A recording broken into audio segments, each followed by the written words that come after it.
that voice that we all have. It's the name being given to that voice that we all have, which is when you're stood on a train platform and somebody's in front of you and you think, I'll just push them in. Or like when you're sitting with your wife's father and you think this hot coffee could go all over his face. That's the imp of the perverse. It's what tells you, and then as soon as it pipes up and you acknowledge it, that's all you can think about, and you have to suppress it for the next 15 minutes, half an hour, or for the next 5 years in my case. When you think about sex, there's like a language to it that we all know, like a dry spell. Do you know what I mean? Dry spell, third date. I was going through that dry spell when me and my wife split up. I was going through it before we split up as well, as it happens.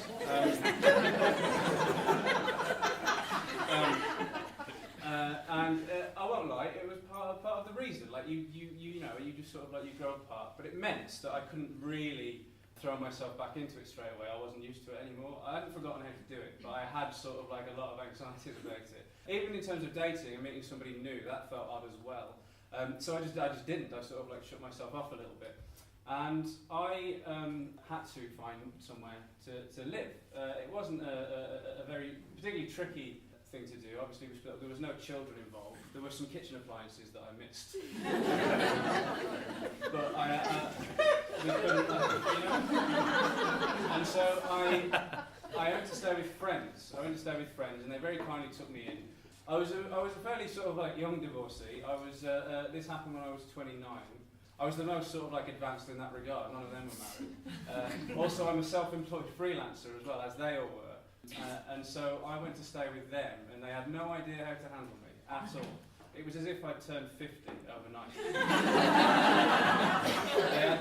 They just couldn't handle me. They did really well.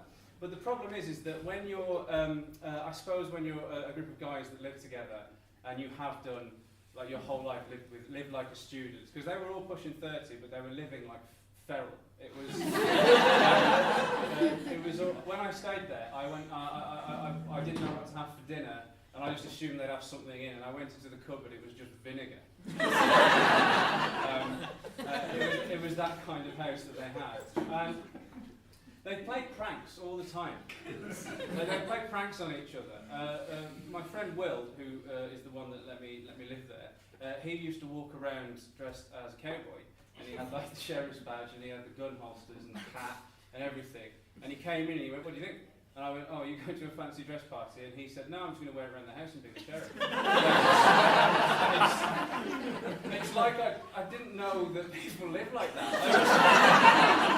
I couldn't believe it. I was like, what's going on? I was already sort of like violently recalibrating myself from the inside out. I had no idea.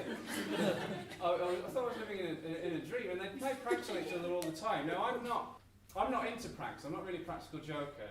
And the reason for that, I think, if you've spent your entire life being on the receiving end of them, they stop being funny. Like, I sympathise with the people that are the victims of pranks, and I don't want to subject them to that. And so I just never have done pranks. I've been bad at it. I've always been terrible. The extent of my prankhood is that I convinced my friend that Wagamama's is pronounced Wagamama.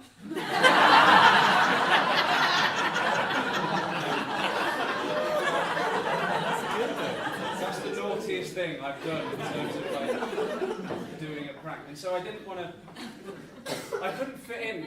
I couldn't join in with the pranks, but I wanted to. I wanted to so much because it felt like I had to engage to sort of like step back into the world.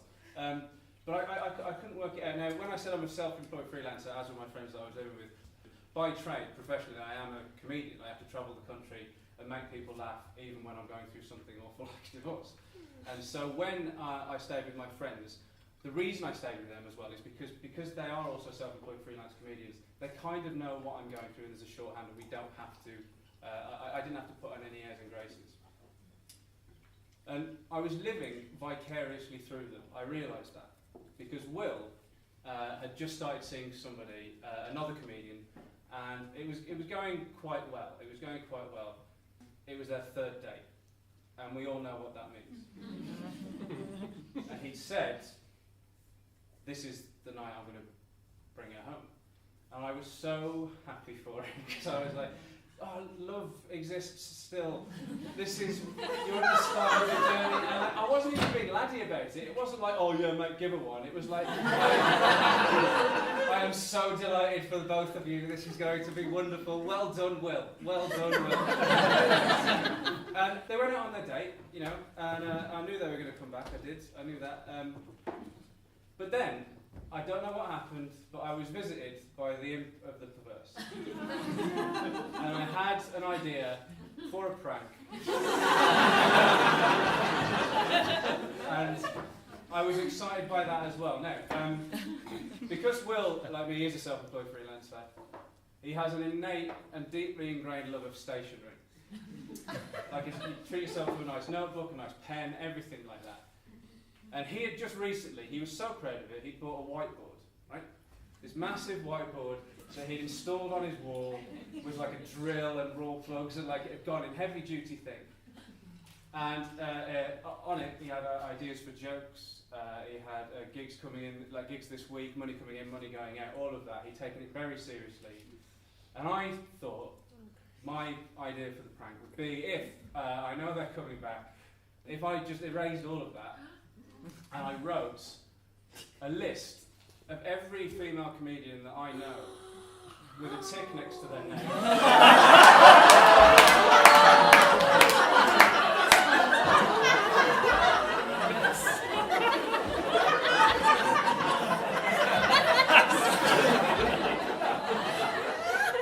And then her name at the bottom with a little blank space.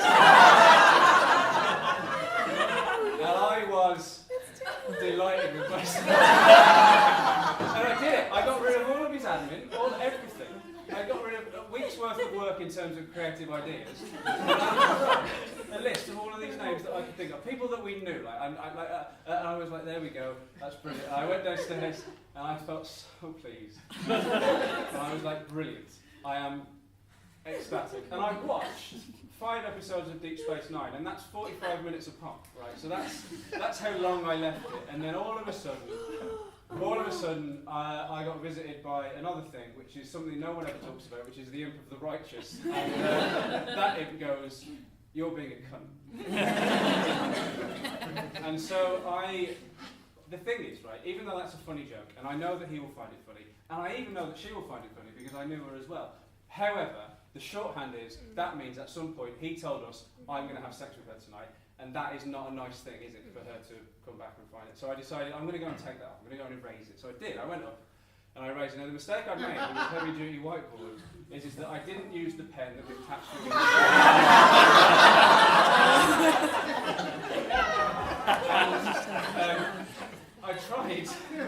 I tried to get that off, but it was going nowhere because I picked up a marker from his desk. And I didn't know what to do. At this point, it was 10 to 8 in the evening, and I thought, what am I going to do?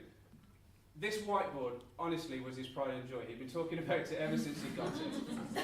And I knew that he got it from Staples, which is a retail park a couple of miles away. and I didn't have so I rang a taxi, and I got in this taxi.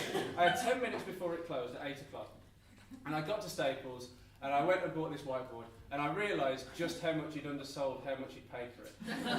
This whiteboard was like 130 quid or something like that. And I thought, I have to I can't, like, this is why I'm not good at pranks. I had to make it right, so I bought this whiteboard. 130 quid. I'd asked the guy the taxi to stay there because I knew it'd be hard getting back. So the taxi driver was waiting for me. I came with this massive heavy whiteboard. How much was that? I was at 130 quid, and he laughed a lot. And then in the car going back, he went, "Why have you bought a 130 quid whiteboard this urgently at this time of night?" And I told him the story. I said, well, this has happened, and I got a bit carried away, and even though he's my friend and I know he'd find it funny, it's really to do with how she would find it when she comes up. He went, "Oh, right." And then he said, "Do you know what gets rid of permanent marker? Vinegar."